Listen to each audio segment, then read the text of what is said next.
넓은 사막을 정처 없이 방황하며 걷는 한 사람이 있었습니다. 그가 가지고 있었던 물은 거의 바닥이 드러나서 점점 걱정과 불안이 생겨나기를 시작했습니다. 그는 재빨리 오아시스를 찾아야 한다고 생각했습니다. 그것만이 지금 이 광야에서 살아갈 수 있는 길이라고 생각했습니다. 그러던 중에 사람의 발자국을 발견하고는 이제 살았다라고 소리를 쳤습니다. 그 발자국만 찾아가면 분명 오아시스를 만나게 될 것이라고 그는 생각했던 것입니다. 그는 미친 듯이 그 발자국을 따라 갔습니다. 하지만 아무리 가도 발자국은 끝이 없고 해는 점점 기울고 있었습니다. 그제서야 그는 자기가 쫓던 발자국이 자신의 발자국이었음을 깨닫고 깜짝 놀라게 되었습니다. 이내 절망과 죽음의 먹구름이 다시 그 사람에게 몰려오기를 시작했습니다. 어둠이 점점 깔리는 그 순간 하늘을 바라본 그는 저녁 노을과 함께 반짝이는 북극성을 발견하게 되었습니다. 그리고 순간 저 하늘에 떠 있는 북극성의 빛을 따라가면 살 수 있겠다는 희망 속에 생각을 바꾸었고 결국에는 죽음의 사막에서 벗어날 수 있었다고 말하고 있습니다. 이 이야기에서 저는 이런 교훈을 생각해 봅니다. 우리 사람의 살아가는 우리의 삶을 한평생으로 놓고 볼 때 어떤 사람은 그 한평생을 자신의 발자국만 쫓아가는 인생이 있습니다. 자신의 생각, 자신의 어떤 가치관, 자신의 인생의 목적, 목표, 그 자신의 발자국만을 쫓아가는 인생이 있습니다. 그런가 하면 어떤 사람의 인생은 하늘에 떠 있는 북극성의 빛, 그 하늘의 빛을 따라가는 인생이 있다라고 하는 것입니다. 다시 말하면 우리가 살아가는 우리의 삶의 궤도를 우리가 정말 내 발자국에 내 삶의 궤도를 맞추고 초점을 맞추고 살 것인가? 아니면 내 인생의 궤도를, 내 인생의 발자취를 하늘의 빛에 맞추고 살아갈 것이냐? 이 우리는 갈림길에 서게 됩니다. 사도 바울은 고린도후서 4장 5절에서 이런 말씀을 하고 있습니다. 우리는 우리를 전파하는 것이 아니라 오직 그리스도 예수의 주 되신 것과 또 예수를 위하여 우리가 너희의 종된 것을 전파함이라. 무슨 말입니까? 사도 바울은 수많은 말씀 속에 그리고 기록된 성경 속에 자신의 철학, 자신의 사상, 자신의 인생의 경험을 우리에게 전파하고 있는 것이 아닙니다. 세상의 사상가나 철학자는 자신의 생각, 자신의 깨달음을 주로 우리에게 깨우쳐 주려고 하지만 사도 바울이 우리에게 전하여 주는 것은 그것이 아니라 자신의 생각과 견해와 사상과 철학이 아니라 오직 그리스도 예수의 주 되신 것. 오직 사도 바울은 예수 그리스도가 우리 모든 인생의 주인 되심을 그는 열심히 전파하고 있다는 겁니다. 그러면서 그리스도가 우리의 주 되심이기 때문에 우리는 그분의 종인 것을 그는 열심히 증거했다.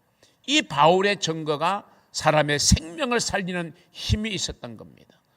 수많은 사상가와 철학자들의 가르침은 순간에 깨우침은 줄는지 모르지만 이 바울의 가르침, 바울의 전파는 사람의 생명을 허락해주고 사람의 인생의 방향을 바꾸어주는 그런 놀라운 힘이 그 속에 있었던 것입니다. 예수 그리스도는 우리에게 빛이라고 그랬습니다. 그래서 예수 그리스도가 우리의 마음에 오게 되면 우리 마음에 있는 모든 어둠의 그림자를 우리는 물리칠 수 있습니다.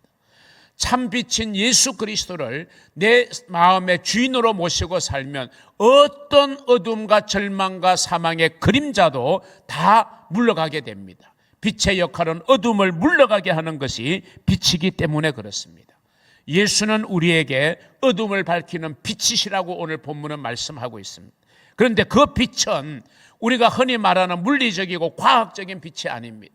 캄캄한 데 전등 불빛을 켜면 어둠이 물러가서 환하게 되어지는, 또 밖에 나가면 태양이 빛을 발해서 환하게 우리가 사물을 볼 수 있는 그런 물리적이고 과학적인 빛을 말하는 것이 아니라, 예수 그리스도가 우리의 빛이라고 하는 것은 어두워져 있는 우리의 영혼을 밝히고 우리에게 있는 영적인 어두움을 물러가게 하는 하늘의 빛이십니다.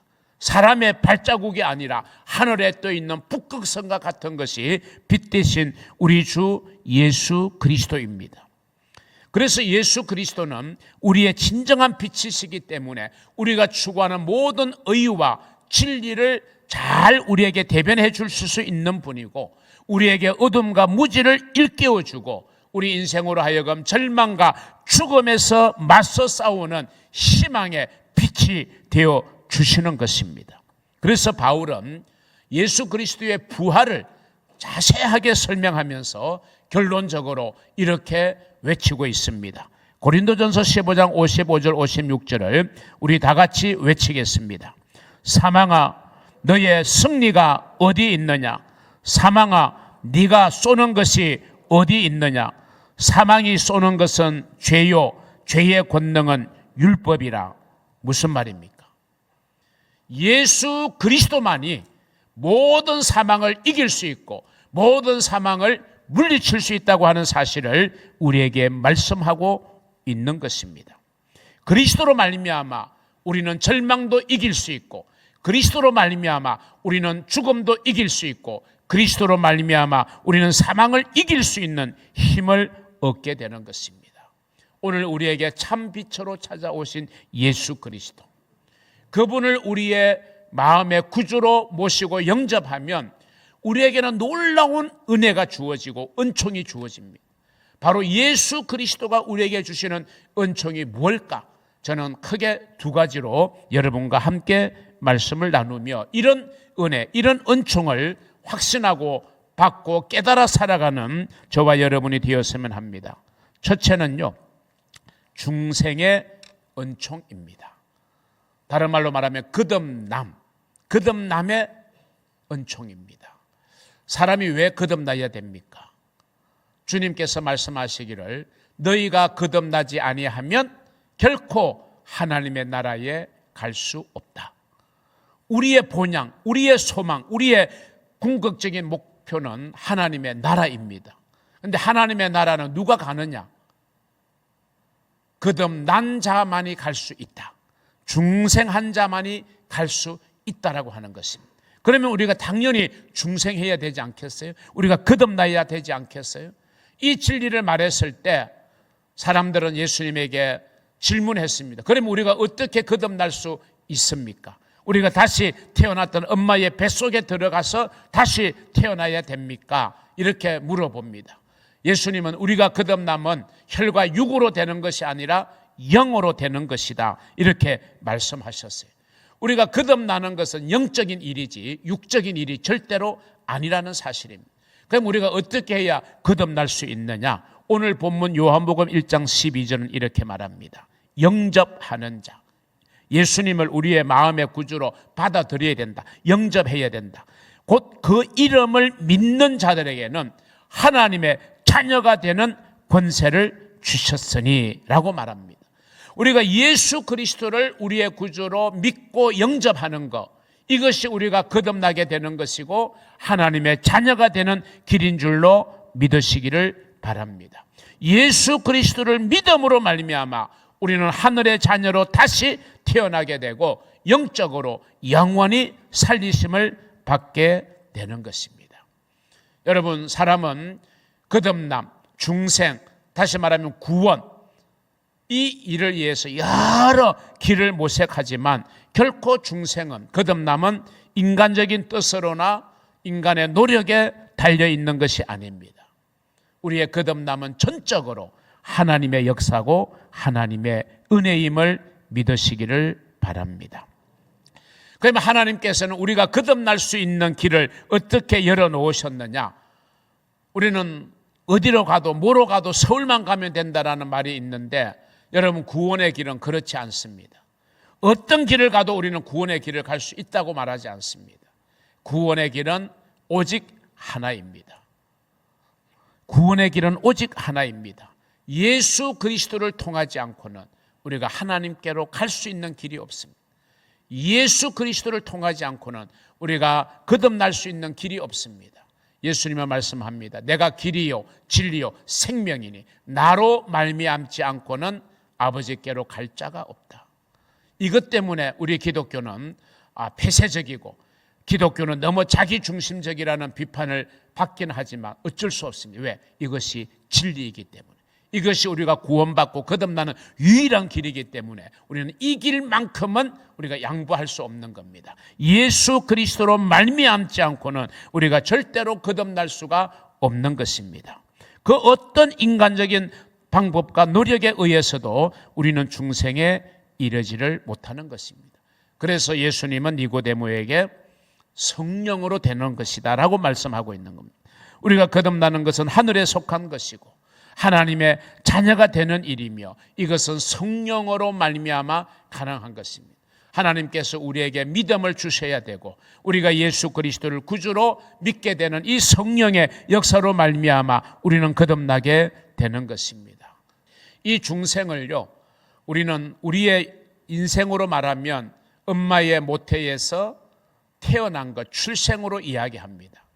우리가 엄마의 뱃속에서 생명체를 가지게 되고 그 생명체가 때가 되면 이 세상에 태어납니다. 이제 출생한 갓난 아이가 되는 거죠. 이 갓난 아이에게 가장 필요한 것은 무엇일까요? 물론 여러 가지가 있겠지만 이 아이의 일생에 정말 필요한 게 무엇일까요? 그것은 바로 부모라는 존재입니다. 부모가 함께 하는 겁니다. 부모가 그 아이의 울타리가 되어주는 거죠.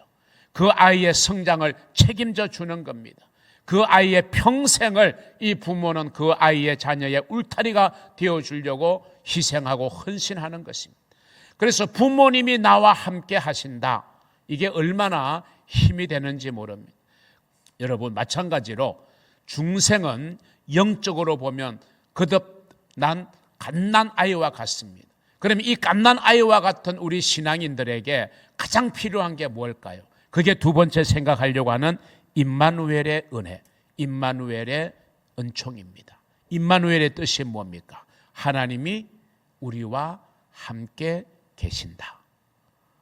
부모님이 나를 낳으시고 나를 혼자 세상에 방치해 두지 않으시는 것처럼 거듭난 우리를 예수 그리스도는 반드시 우리와 끝날까지 함께 하십니다. 그게 바로 임마누엘의 은총인 줄로 믿으시기를 바랍니다. 예수님은 성천하시면서 약속하셨습니다. 볼지어다 내가 세상 끝날까지 너희와 항상 함께 있을 것이다. 할렐루야. 주님은 저와 여러분과 함께 하심을 믿으시기를 바랍니다. 우리와 함께 하시는 예수 그리스도, 그분은 본래 말씀으로 존재하셨어요. 그 말씀이 하나님이셨어요. 그래서 이 세상 우주 만물이 말씀으로 창조되었습니다. 그런데 이제 그 말씀이 우리의 육신을 입고 이 땅에 오신 분, 그분이 예수 그리스도예요. 그래서 그분은 우리와 함께 하기 위해서 오신 분입니다.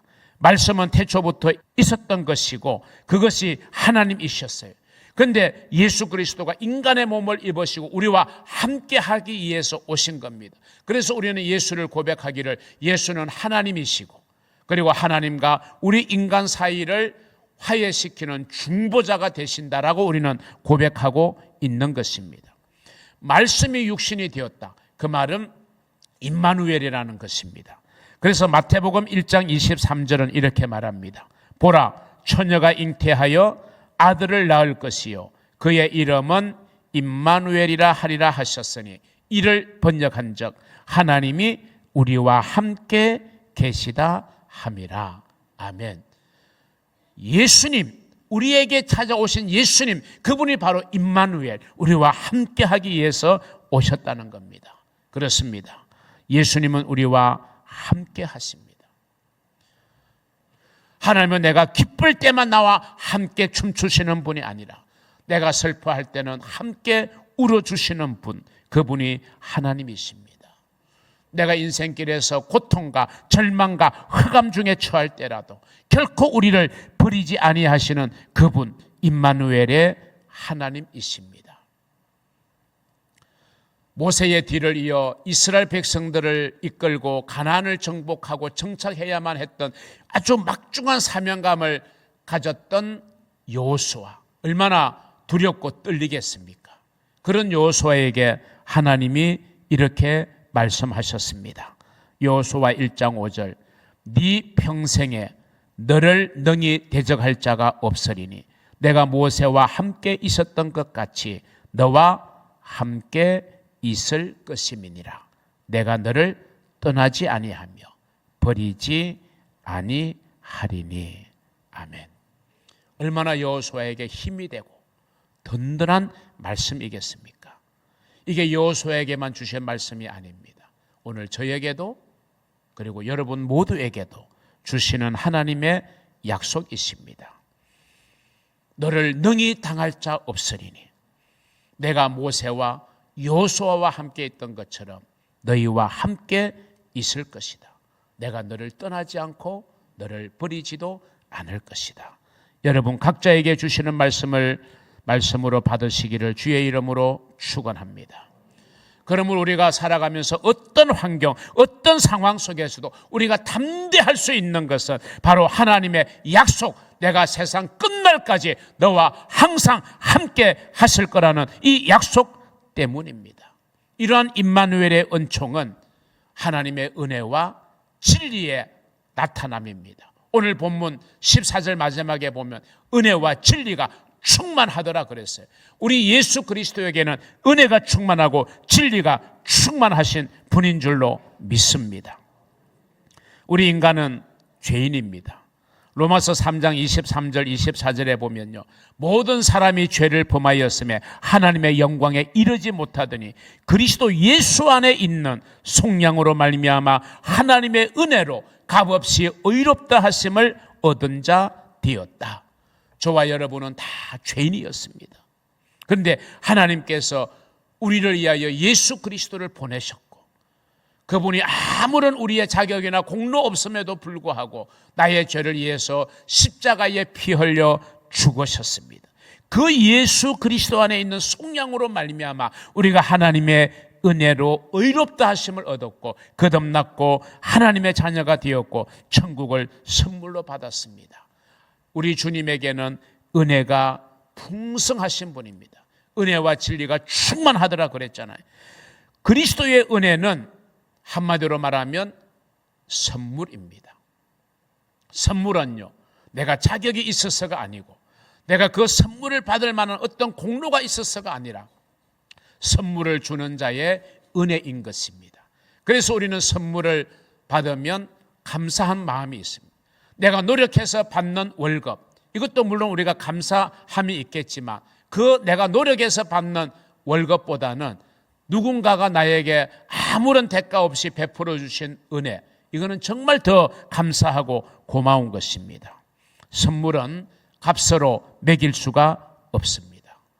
우리에게 예수 그리스도를 보내주신 것, 그 자체는 하나님의 값없는 선물, 은혜입니다. 예수 그리스도께서 십자가에 피 흘려 죽으신 것, 값없이 우리에게 주시는 하나님의 은혜의 선물입니다.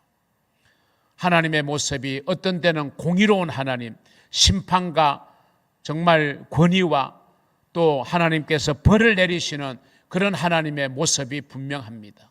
그러나 동시에 하나님은 자비하시고 은혜를 베푸시고 사랑의 모습 또한 있습니다.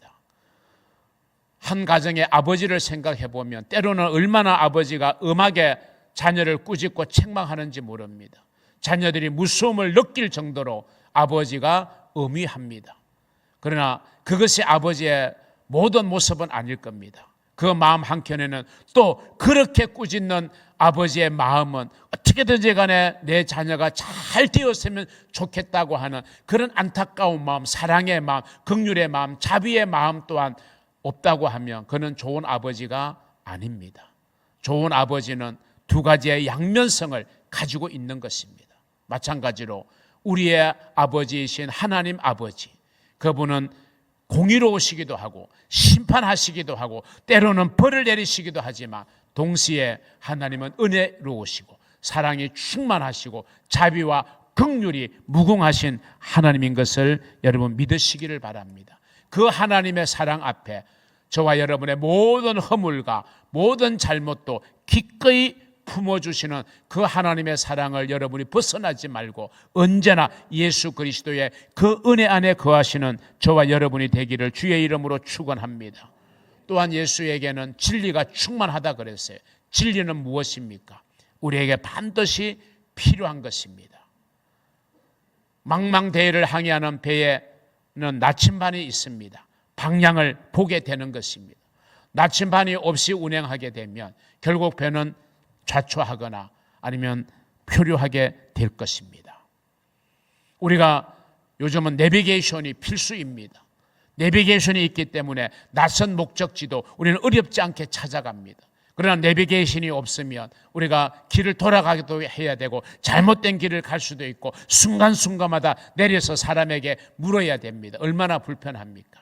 그런데 좋은 내비게이션, 실시간으로 도로 상황까지 알려주면서 경로를 안내해주는 내비게이션은 우리의 운전을 얼마나 편하게 만들어주는지 모릅니다. 여러분, 우리의 인생은 항해하는 배와 같습니다. 우리의 인생은 목적지를 향해서 열심히 달리고 있는 자동차와 같은 것이 우리의 인생입니다. 그 인생길에 나침반과도 같고 내비게이션과도 같은 것이 바로 주의 진리의 말씀인 줄로 믿습니다. 예수 그리스도는 우리에게 진리를 가르쳐 주신 분입니다. 그래서 우리는 예수의 그 가르침의 진리 앞에 우리가 순종하고 마음의 문을 열고 예수님의 말씀이 진리입니다 하고 받아들이고 살아갈 때 우리의 인생길은 평탄하고 든든할 수가 있고 승리를 우리는 가져올 수 있는 것입니다. 그래서 예수 안에 있는 자에게는 진짜 자유함이 있어요. 우리 다 같이 요한복음 8장 32절을 외쳐봅니다. 진리를 알지니 진리가 너희를 자유롭게 하리라. 이 말을 바꾸어 봅니다. 진리는 예수 그리스도, 나는 진리요. 예수를 알지니 예수가 너희를 자유롭게 하리라. 할렐루야. 우리는 그리스도 안에서 자유함을 얻은 사람들입니다. 우리는 진리 안에서 자유함을 누리는 사람들입니다. 진리 대신 예수 그리스도 안에서 정말 임마누엘의 은총, 자유함의 은총을 받아 누리시는 여러분 되시기를 원합니다.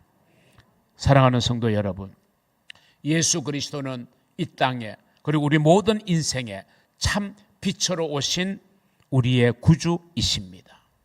그분을 우리의 마음의 구주로 모시고 살아갈 때 무엇보다도 우리에게 거듭남의 은총, 중생의 은총을 허락해 주십니다.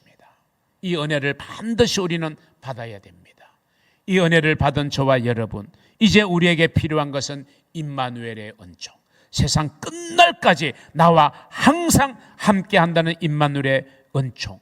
이 은총이야말로 광야와 같은 세상, 또 망망대해를 항해하는 그 바다와 같은 그 세상, 그래서 어떤 환경을 만날지라도 우리로 하여금 살아갈 수 있게 하고 헤쳐갈 수 있게 하고 승리하게 하는 원동력, 이게 바로 임마누엘의 은총인 줄로 믿으시기를 바랍니다.